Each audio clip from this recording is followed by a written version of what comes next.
네, 끝장 전략 시간입니다. A1 리서치의 조일규 대표와 함께합니다. 어서 오세요. 네, 반갑습니다. 네, 예. 요즘에 우리 시장이 좀 종잡을 수가 없는 것 같아요. 예. 미국 증시 하락을 하더라도 또 상승할 때도 있고, 혹은 또 미국 증시 하락을 또 선반영하기도 하고, 일단은 간밤에는 또 FOMC 의사록이 발표가 됐는데 예상된 수준이라서 미국 증시는 괜찮았는데 우리 증시는 또 오늘 뭐 한국은행의 금통위 이후로 좀 빠지고 있어요. 디커플링 현상에 대해서 어떻게 분석을 하고 계세요? 그러니까 이제 디커플링 좋은 얘기 하셨는데 네. 제가 언론을 보니까 지난주하고 이번 주에 디커플링 얘기를 되게 많이 하더라고요. 네. 그게 왜 디커플링 얘기를 하는지를 제가 한번 보여드릴게요. 예, 자료 가지고.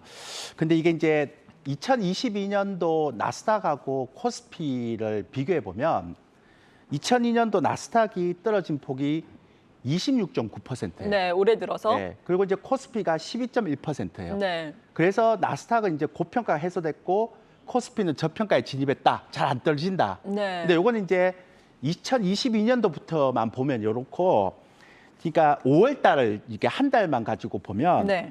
5월 2일 날 나스닥이 이제 5월 달 들어서 나스닥이 4% 떨어진 적이 총 4번이에요.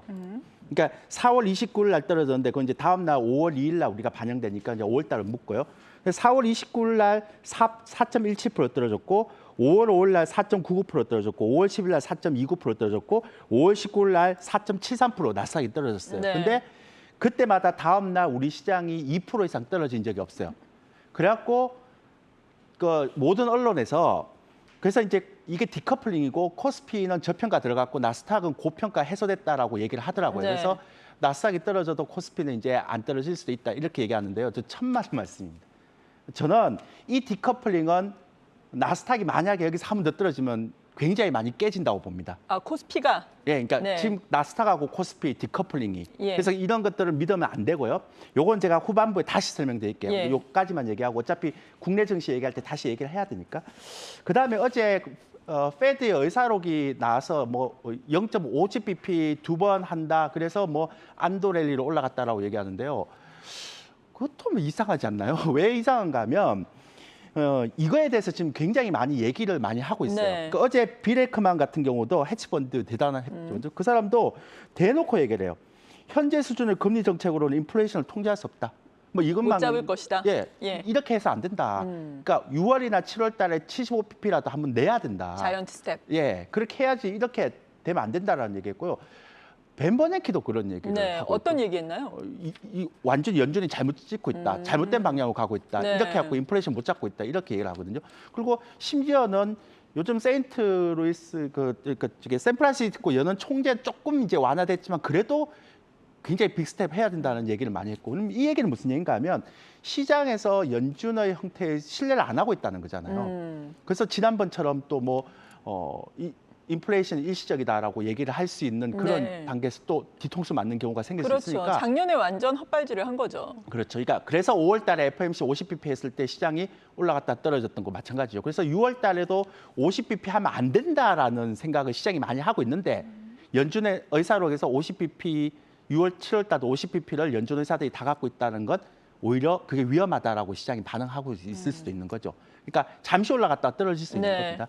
그런데 이제 그보다 더 중요한 건 최근에 보면 성장주하고 에너지 섹터의 변화가 있어요. 쉐브론, 뭐 엑스모빌하고 또 우리가 제가 많이 얘기했던 그런 종목들은 안 떨어져요. 근데 성장주는 지금 계속 떨어지잖아요. 근데 여기서 많이 여러분들이 의심을 해봐야 돼요. 왜냐하면 유가는 떨어져야 할 상황이거든요. 그렇죠. 중국이 지금 셧다운 됐잖아요.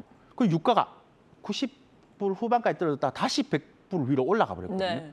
그러면 수요의 가장 큰 축이 셧다운에 들어갔는데 이건 안 깨지고 있고 그다음에 10년물 국채 금리는 3% 이상은 못 올라가고 있거든요. 예. 근데 기술주는 또 반등이 안 돼요. 그렇죠. 그럼 이건 제가 얘기하려면 또 뭐 제가 유상증자 형태로 기술주가 계속적으로 이제 증자를 해갖고 투자를 한다는 얘기를 해야 되는데 그거 얘기하면 너무 길어지고 그래서 어쨌든 지금 형태에서 본다면 저는 성장주 섹터 아니고 에너지 섹터를 계속 밀어야 된다라는 걸 제가 지금 한 달째 계속 얘기하고 있잖아요.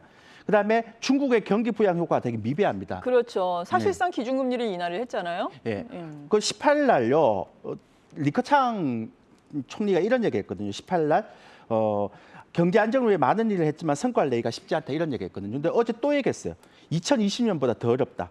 제로 코로나 정책으로 인해 주요 대도시 대규모 봉쇄가 이어지면서 올해 경제 성장률 40년 만에 미국에 뒤처질 수가 있다. 그러니까 믿을 수 있는 중국의 그 버팀목마저도 없단 네. 말이에요. 그래서 제가 지난 시간에 제가 그러면 언제 매수하실래요라고 물어보셔서 아, 그래요? 예, 그래서 제가 만선 정도 떨어지거나 아니면 만선이 살짝 깨질 때 매수합니다. 저는 나스닥이 지금 사실 11,400선인데 한 15%에서 20% 와. 더 떨어지는 정도. 예. 이게 물론 이제 기술적 반등 나오겠지만 여기서는 근데 나오더라도 다시 한번 떨어질 때 저는 매수합니다. 그 전에는 하지 네. 않습니다. 특히 성장주는 더더욱 관심 없습니다라는 얘기를 지난주 했습니다. 근데 이번 주도 제가 그 전략에는 변함이 없을 것 같습니다. 나중에 이제 네. 성장주가 10년물 국채 금리가 왜 3%를 안 넘었었는데 왜 자꾸 이게 못 가는지 기술주가 못 가는지를 제가 오늘 시간이 안 되고요. 다음 주에 증자와 관련해서 또 얘기를 좀 드릴게요. 예. 네, 우리 시장 같은 경우에도 그러니까 하방을 더 보신다라는 말씀이신데 오늘 또 금통위를 갖고 2회 연속 기준금리를 인상을 했는데 뭐 인상이야 예상됐던 네. 거니까 시장에 미치는 영향은 미비했지만 그래도 이창용 총재의 발언이 어떻게 보면 매파적이어서 향후에 빅스텝 인상 가능성도 배제할 수 없다. 하지만 이게 꼭 특정 시점에 올린다는 건 아니다. 뭐 이런 발언을 했잖아요. 물가 상승 압력이 우리나라도 상당한데 이러한 기준금리 인상이 우리 증시에도 부담이 확실히 앞으로는 될까요? 되죠. 그러니까 왜냐하면 이걸 지금 인슈어런스 하이크라 그러잖아요. 네. 보험적으로 올렸다 그러잖아요. 근데 막 이런 얘기 나오면 이제 내일 신문에 이렇게 얘기할 거예요. 뭐 이제 이렇게 가다가 6월 달, 7월 달 미국이 50bp 올리면 우리나라 그 금리하고 이렇게 비슷해지면 네. 자본 유출이 될 수 있다 이렇게 얘기를 하는데요. 그 자본 유출도 물론 이제 그거에 대한 인슈어런스를 하겠지만 보험성 하겠지만 그보다 더 중요한 거는요. 이게 돈이 빠져나가면 그냥 있는 게 아니고 환율에 영향을 미치잖아요. 그렇죠. 그 환율이 지금 1,200원대 이후에서 굉장히 오랫동안 있었던 적도 별로 없는데 여기서 만약 더 올라가면 문제는 외국인 자금이 이탈되는 게 아니라 물가가 올라가요. 수입 물가가 올라가니까. 네. 그러면 또 한 번 물가 올라가니까 또 기준금리를 또 올려야 되는 상황이 생기잖아요. 그러니까 그거에 대한 부분들을 굉장히 많이 생각을 하고 있다라고 얘기하는 거죠. 그러면 이런 것들이 지금 환율이 굉장히 초미의 관심인데 당연히 영향을 미치죠. 네. 이거는 올리고 안 올리고의 개념을 떠나서 하나는 자본 유출, 그다음에 하나는 환율에 대한 영향, 그리고 수입 물가 올라가면 물가에 대한 영향, 이런 게 다 복합되기 때문에 제가 볼 때 연준이 만약에 50pp, 만약 6월 달에 가장 제가 얘기하는 거 안 좋은 거 6월 달에 50pp 딱 올렸는데 시장이 또 떨어졌어요. 그래갖고 이대로 못 잡는다 그러면 네. 7월 달에 75pp 올라가서 그럴 수 있죠. 그러면 이제 한은이 더 급해지는 거거든요. 그러니까 그런 부분 때문에 사실 한은도 지금 비상이 걸렸을 겁니다. 네, 그런 것도 있고요. 그 다음에 제가 신용장구 한번 보여드릴게요. 네. 제가 요거 굉장히 중요한 자료라서 제가 꼭 보여드리려고 지난주에 제가 준비해 왔다가 이게 못 보여드렸어요. 제가 깜빡 잊고. 그런데 한번 보세요. 신용장구가요. 예전에 2월 1일에서 5월 8일까지 1조 6천억까지 올라왔거든요. 근데 최근에 얘가 8천억까지 내려왔다가 6천억까지밖에 안 줄어들었어요. 근데 네. 지금까지 그런 적이 있나 한번 보세요. 1월 달에. 1월 달에 1월 2일에서 1월 7일까지 7천억까지 올라왔다가 지수 빠질 때 2조 빠져버렸죠. 그러니까 손절해 버렸단 반대 말이죠. 매매가 나온 네. 걸 수 있겠네요. 그다음에 2월 5일에서 5천억 올라왔다가 그보다 더 많이 빠졌잖아요. 근데 지금 1조 6천억 사갖고 지금 6천억밖에 안 빠졌어요, 신용장고. 네. 그러니까 지금 1조를 갖고 있는 거죠. 그 왜 그럴까라고 생각하니까 사람들이 이 시점에서 아까 그 디커플링도 나오고 이러니까 저평가됐다고 생각하는 거예요, 한국 증시가. 그렇죠. 왜냐하면 많은 분들이 또 지금은 매도에서 실익이 없는 구간이다 이렇게 언급을 하고 있으니까 체리 피킹 할 수 있을까 이런 생각이 많은 거죠. 그렇죠. 근데 원금을 가지고 있는 예. 거하고 신용장구를 갖고 있는 거하고 또 그건 개념이 다른 얘기긴 달라요. 하죠. 예. 근데 왜 제가 아까 이제 이 디커플링이 깨질 수 있다고 네. 얘기했는가 하면 최근에 여러분들 시장이 막 2,600 깨질 때요. 시장을 바쳤던 거 보면 LG 에너지 솔루션이에요. 그거는 지금 시장에 왜곡이 되고 있다는 거죠. 지수에 네. 왜곡이 되고 있다는 요즘 뭐 좋더라고요. 예, 그러니까 걔가 시가총액 2조고 100조짜리니까 얘를 돌려오면서 시장을 바치는 건데 네. 개별주들은 계속 떨어지고 있거든요. 체감적인 형태에서 보면. 그다음에 여러분 한번 보세요. 주도주가 계속 전고점을 돌파하고 가는 게 있나요? 없어요. 없죠. 그다음에 만약에 바닥에서 어떤 종목들이 올라올 때요.